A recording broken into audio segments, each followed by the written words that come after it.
கும்பகோணத்தில் விவசாயிகள் குறைதீர் கூட்டத்தில் கோட்டாட்சியர் மற்றும் வேளாண் அதிகாரிகள் கலந்து கொள்ளாததால் விவசாயிகள் வெளிநடப்பு செய்து கோட்டாட்சியர் மற்றும் வேளாண் அதிகாரி மீது நடவடிக்கை எடுக்க கோரி கண்டன ஆர்ப்பாட்டத்தில் ஈடுபட்டதால் பரபரப்பு. கும்பகோணத்தில் கும்பகோணம் பாபநாசம் மற்றும் திருவிடைமருதூர் தாலுகாக்களை சேர்ந்த விவசாயிகளின் குறைதீர் கூட்டம் மாதந்தோறும் நடைபெறுவது வழக்கம்.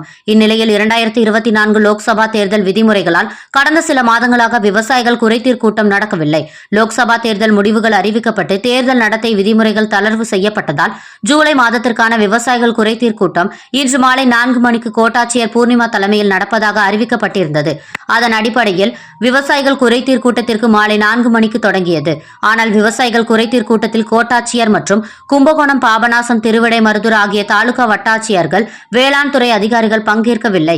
கோட்டாட்சியர் நேர்முக உதவியாளர் பூங்கொடி, வட்ட வழங்கல் அலுவலர் அருள் பிரகாசம், தமிழ்நாடு நுகர்பொருள் வாணிப கழக துணை மேலாளர் வெற்றி செல்வன் மற்றும் மின்சார வாரிய அலுவலர்கள் உள்ளிட்ட சில அலுவலர்கள் மட்டுமே பெயருக்கு பங்கேற்றனர்.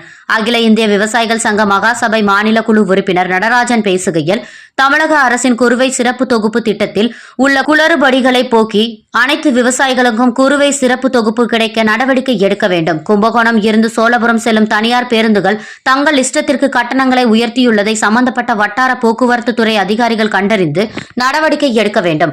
ஆடி காற்று பலமாக வீசுவதால் சாலையோரம் வயல்கள் மற்றும் குடியிருப்பு பகுதிகளில் மிகவும் சேதமடைந்துள்ள ஆபத்தான நிலையில் சாய்ந்துள்ள மின் கம்பங்களை துரிதமாக மாற்றிட நடவடிக்கை எடுக்க வேண்டும். நீர்வளத்துறையினர் ஏசேனல் வாய்க்கால்களை தூர்வாரிட வேண்டும் என்றார். தமிழ்நாடு காவிரி விவசாயிகள் பாதுகாப்பு சங்க செயலாளர் விமலநாதன் பேசுகையில், 2024 லோக்சபா தேர்தல் விதிமுறைகளால் சில மாதங்களாக விவசாயிகள் குறைதீர் கூட்டம் நடக்கவில்லை. இந்நிலையில் ஜூலை மாதத்திற்கான விவசாயிகள் குறைதீர் கூட்டம் இன்றுதான் நடக்கிறது. காவிரி டெல்டா மாவட்டங்களில் சாகுபடி செய்ய மேட்டூர் அணை ஜூன் 12ஆம் தேதி தண்ணீர் திறக்கவில்லை. விவசாயிகள் கோடை சாகுபடி செய்துள்ள நிலையில் ஜூன் மாதம் சாகுபடிக்கு தான் குறுவை சிறப்பு தொகுப்பு திட்டம் என்றால் கஷ்டப்பட்டு சாகுபடி செய்த விவசாயிகளின் நிலைமையை அரசு புரிந்து கொள்ள வேண்டும்.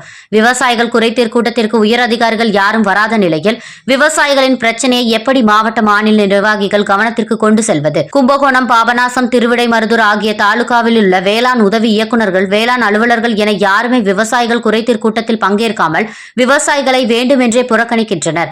ஆகையால் கோட்டாட்சியர், வட்டாட்சியர் மற்றும் வேளாண் உதவி இயக்குநர்கள் உள்ளிட்டோர் எப்போது விவசாயிகள் கூட்டத்தில் பங்கேற்பதாக தெரிவிக்கிறார்களோ அன்று விவசாயிகளுக்கு பங்கேற்று தங்கள் குறைகளை தெரிவிக்கிறோம். வேளாண் துறை அதிகாரிகளோ இப்படி இருந்தால் விவசாயிகள் எப்படி தங்கள் கஷ்டத்தை அரசின் கவனத்திற்கு கொண்டு செல்வது?